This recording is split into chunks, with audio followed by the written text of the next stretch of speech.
boys and girls. It's Mrs. Ferraro. I hope everybody's doing well. I miss you guys. I'm going to read a story for you today called Ponyella. And it's written by Laura Numeroff and Nate Evans. Pictures are by Lynn Munsinger. And this is one of my favorite stories. And my little friend Penny is here because she loves this story too. An activity you can do with this book, as I read it, it's going to remind you of a fairy tale, and so you could make your own Venn diagram. We use this to compare and contrast, tell things that are the same and things that are different between two stories. So you make two circles with them overlapping in the middle so you have a third spot. We can put the name of this story, Ponyella, at the top of this line, and then think about what story it reminds you of. We'll put that story name on this line at the end.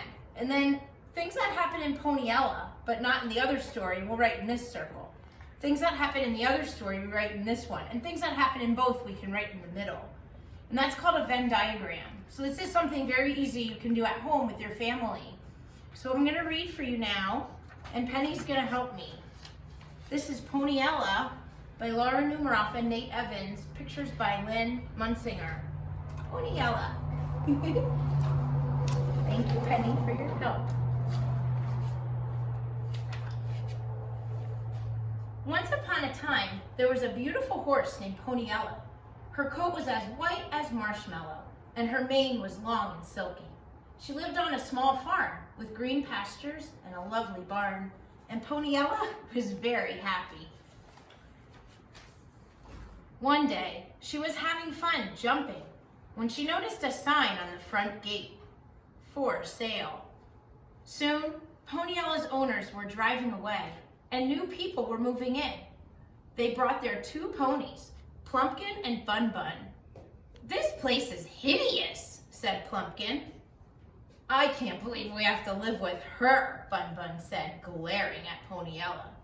"My coat is much prettier than hers," said Plumpkin. "White is so boring. And my mane is much nicer than hers," snorted Bun Bun jealously. "She looks like she's wearing a clown wig." Plumpkin and Bun Bun did not like Ponyella one bit. They made such a fuss that the new owner put Ponyella in a tiny, smelly stall that was way out in the back. She never got to jump anymore. When Ponyella wasn't pulling a coal-filled cart, she was tied up. Her coat became as gray as a rain cloud. Ponyella was miserable. Even Sam, the barn mouse, felt sorry for her. One day, a big shiny car drove by. There was a little girl with red hair and freckles in the back seat. "That's Princess Penelope," said Bun Bun. "I heard she lives on a magnificent royal ranch." "I wish I could live with her," said Plumpkin. "I'd have carrot cake every day." The princess looked so kind, thought Ponyella, pulling her heavy cart. "Well, I heard Princess Penelope's going to pick the winner of the Tippington 25th Annual Grand Royal Pony Championship," said Bun Bun. "It's the most important pony show of the year, and I'm sure I'll win." "No, I'll win," said Plumpkin. "When is the show?" Ponyella asked excitedly. "What does it matter?" Bun Bun sneered. "You're not going." "You're dirty and ugly and you smell like a pig," said Plumpkin. Oink, oink. On the day of the show, grooms readied Bun Bun and Plumpkin, then drove them away in a fancy horse trailer. Ponyella began to cry. Suddenly, there was a puff of smoke and a spray of sparkles. Poof! An old mare wearing a cape appeared. "Who are you?" asked Ponyella. "I am your fairy godmare," said the horse. "Why are you crying?" "I want to go to the Tippington 25th Annual Grand Royal Pony Championship," Ponyella said. "Then you shall go," the fairy godmare said. "Fetch me a big juicy apple." All Ponyella could find was an old apple core.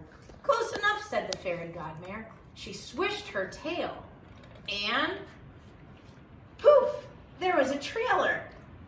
"Now we need someone to drive the trailer," the fairy godmare said. "I can do it," cried Sam. The fairy godmare wiggled her ears. Poof! Sam turned into a driver. "Geez Louise," said Sam. Then The fairy godmare swished her tail again, and poof!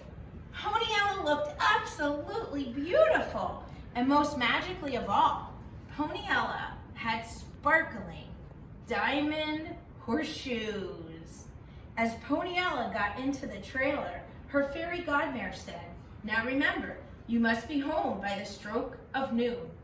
That's when everything returns to normal and you'll look exactly as you did before." Ponyella arrived at the show. When she walked past Bun Bun and Plumpkin, they didn't even recognize her. "Isn't that the fancy pony from Paris?" whispered Bun Bun. "Oh, you're right," said Plumpkin. "It's Fifi La Frou Frou." Soon it was time for the championship event. Several ponies took their turn going over jumps, but none of them could make it over the last one. It was too high. Then it was Bun Bun's turn. She missed almost every jump.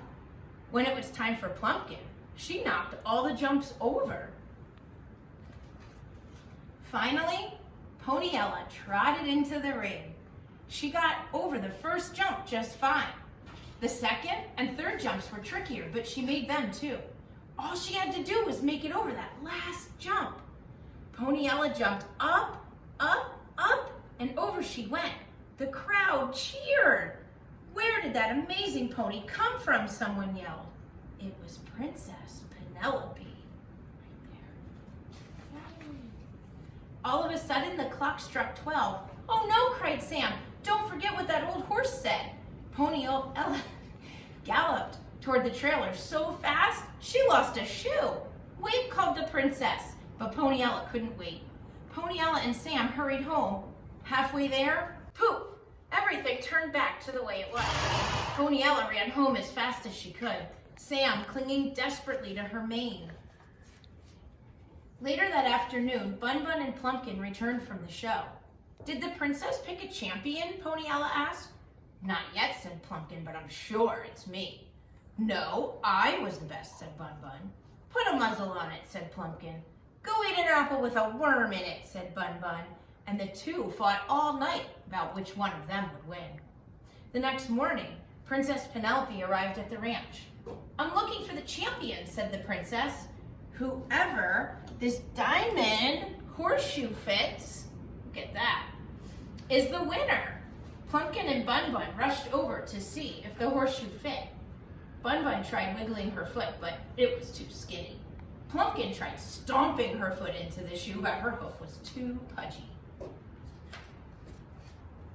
"Oh no," said the princess sadly, "I'm never going to find my champion pony." Ponyella pulled frantically at her rope, but she couldn't get free. "I'll help you," said Sam, and he chewed through the rope. Ponyella ran toward the princess. Plumpkin and Bun Bun tried to trip her, but Ponyella jumped right over them. "Holy haystacks, what a jump," said the princess. "Stop that car." She took the diamond horseshoe and tried it on Ponyella. It fit perfectly. Plumpkin and Bun Bun fainted.